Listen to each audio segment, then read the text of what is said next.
गुरु प्यारी साध संगत जी, आज फिर से एक सुंदर सी साखी आप सभी को सुनाने जा रही हूँ। गुरु प्यारी साध संगत जी, इस दुनिया में बहुत से ऐसे लोग हैं जो भगवान पे भरोसा नहीं करते। कर्म प्रधान होना अच्छी बात है कि कर्म प्रधान होना चाहिए, लेकिन उसके साथ साथ भगवान को नहीं भूलना चाहिए। भगवान उसी बच्चे से, उसी आत्मा से सबसे ज़्यादा प्यार करते हैं जो अपने कर्मों के साथ साथ कर्म पूरा करते हुए उनको याद रखते हैं, उनको भूलते नहीं हैं। और सही मायने में उसी इंसान की ही मुक्ति होती है। लेकिन कई लोग ऐसे होते हैं कि हमारे पास टाइम नहीं है, सारा दिन काम करना होता है, और हम अगर यही सब पूजा पाठ करने लग जाएंगे तो भगवान हमारे घर में खाना दे जाएंगे। तो गुरु मेरी साध संगत जी, आज उन्हीं लोगों का भ्रम मिटाने के लिए आज की साखी आप सभी को सुनाने जा रही हूँ कि राम नाम में कितना चमत्कार है। इंसान मरने के बाद राम नाम सत्य कबूल करता है, लेकिन जीते जी कबूल कर ले तो दुख काहेगा। तो आइए गुरु प्यारी साध संगत जी, सुनते हैं आज की सुंदर सी साखी। एक बार एक गांव में एक साधु रहता था। सारा दिन राम राम जपता रहता था और ढोल की बजाकर कीर्तन करता था। उसकी कुटिया के पास जिस इंसान का घर बना हुआ था, बहुत परेशान रहता था, क्योंकि दिन में तो वो काम करता था और रात को सोता था। अब रात को उसको नींद नहीं आती थी। हालांकि ये गलत बात है कि आप इतनी ज़ोर से कीर्तन कर रहे हैं कि किसी की नींद खराब हो। हमें सुमिरन चुप करके हम अपनी अंतरात्मा में भी सिमरन कर सकते हैं। एक दिन वो इंसान गुस्से में उस साधु की कुटिया में चला गया और कहने लगा कि तुम क्या दिन रात राम राम रटते रहते हो? तुम्हें कोई काम धंधा नहीं है क्या? हमें तो कमाने जाना पड़ता है, तुम्हारी ढोलकी की आवाज़ से मैं सो नहीं पाता। साधु कहने लगा, तुम भी मेरे साथ राम राम जप के तो देखो, तब तुम्हें पता चलेगा कि कितना आनंद है। फिर तुम मुझसे कहना भूल जाओगे कि मैं शोर मचा रहा हूँ। उस इंसान ने थोड़ा खींच कर कहा, अगर मैं तुम्हारे साथ राम राम जपता हूँ तो क्या तुम्हारा राम मुझे खाने के लिए रोटी देगा? साधु कहने लगा कि मुझे तो राम नाम की लगन लगी है, मुझे तो राम जी कृपा से हर रोज़ खाना मिल ही जाता है। तुम भी रट के देख लो, मुझे तो भरोसा है भगवान तुम्हें खाने को ज़रूर देंगे। वो आदमी उस साधु को चुनौती देता है कि मैं तुम्हारे साथ आज राम राम का भजन करता हूँ। अगर तुम्हारे राम ने आज मुझे रोटी खिला दी, सारी उम्र राम की भक्ति में लगा दूँगा, और अगर नहीं लगाई तो तुम ढोल के बजाना बंद कर देना, क्योंकि वो गया तो इसी इरादे से था। साधु कहता है कि मैंने तो निष्काम भाव से अपने परमात्मा की भक्ति की है, लेकिन फिर भी मुझे तुम्हारी चुनौती मंजूर है। वो इंसान साधु के साथ बैठकर राम राम का जाप कर रहा था और मन में ये प्रण ले लेता कि चाहे जो हो जाए, आज खाना नहीं खाऊंगा, मैं भी तो देखूं क्या बकवास है ये, इसमें कोई सच्चाई भी है या नहीं। देखता हूँ राम मुझे कैसे खाना खिलाते हैं। राम राम का भजन करने के बाद वो सोचता है कि अगर मैं अब घर जाता हूँ तो मेरी माँ और बीवी मुझे क्या खाने को कहेंगे और मुझे रोटी खानी पड़ ही सकती है। अजीब विडम्बना देखिए कि राम के हाथ से नहीं खाना चाहता वो, और घर जाने से डरता है कि बीवी और माँ खिला देंगे। कैसी मूर्खता होती है, और ये मूर्खता हमें क्यों आती है? पुराने संस्कार, पुराने जन्मों के संस्कार होते हैं, और ये हमें भगवान के करीब जाने से रोकते हैं। हम उल्टे सीधे बहाने बनाते हैं भगवान के पास ना जाने के। तो गुरु प्यारी साध संगत जी, फिर आगे चलते हैं साखी की तरफ। वो कहता है कि मुझे तो साधु को चुनौती में हराना है, इसलिए मैं घर नहीं जाऊंगा। घर जाने के बजाय वो गांव के पास के जंगल में चला जाता है। जंगल में एक पेड़ पर चढ़कर बैठ जाता है। वो सोचता है कि मैं सारा दिन इस पेड़ से उतरूंगा ही नहीं, अन्न का दाना भी नहीं खाऊंगा, रात बीत जाएगी, सुबह अपने घर चला जाऊंगा और साधु को हरा दूंगा। अगले दिन से ढोल की बजना बंद हो जाएगा, एक दिन की तो रात खराब होगी मेरी।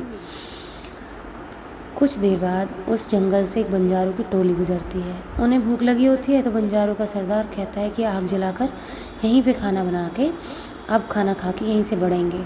खाना बन के तैयार होता है। जैसे ही वो खाना खाने जा रहे होते हैं, पीछे से डाकू आ रहे होते हैं और उनको खबर मिल जाती है इस बात की।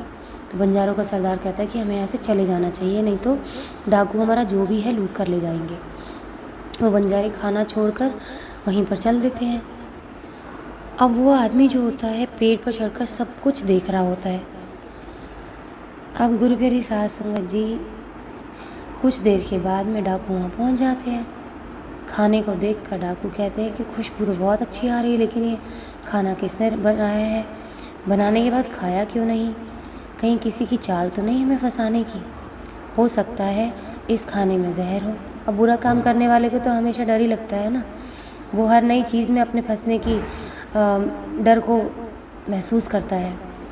उसी समय डाकुओं के सरदार की नज़र उस इंसान पर पड़ी। वो उसे नीचे आने के लिए बोलते हैं। डाकू उस इंसान से पूछते हैं कि हमें मारने के लिए क्या तुमने खाना बनाया है? और वो बेचारा मिन्नतें करता रहा कि मैंने ये खाना नहीं बनाया, इसमें जहर नहीं है, ये खाना तो बंजारों ने बनाया था। आपके आने की खबर सुनकर वो यहाँ से भाग गए, लेकिन डाकुओं के आगे उसकी एक नहीं चली। डाकू से कहते हैं कि अब तुम्हें ये भोजन खाकर दिखाना पड़ेगा, क्योंकि हमें लगता है कि तुमने ही ये भोजन हमारे लिए बनाया है और जहर मिलाया है।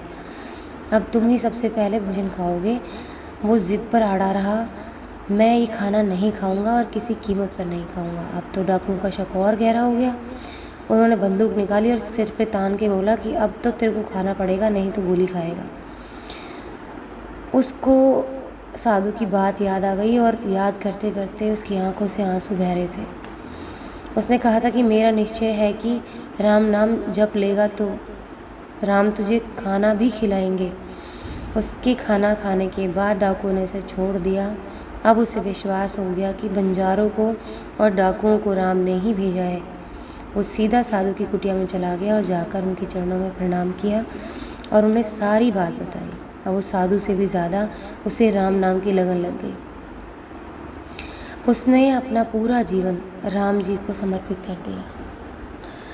तो गुरु मेरी साथ संगत जी, जो भी लोग अभी तक भ्रम में हैं या कहीं भी इस जीवन में उनके साथ कुछ बुरा हुआ है, उनके हिसाब से, मेरे हिसाब से कुछ बुरा नहीं होता, ये हमारे कर्मों का फल होता है। तो हर चीज़ में अच्छाई ढूंढें।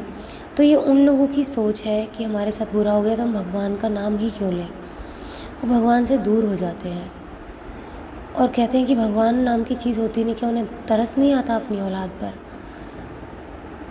हम ये भूल जाते हैं कि हमने ना जाने उनकी कितनी औलादों को पिछले जन्म में दुख दिया होगा, जिसकी वजह से हमें ये दुख मिल रहा है।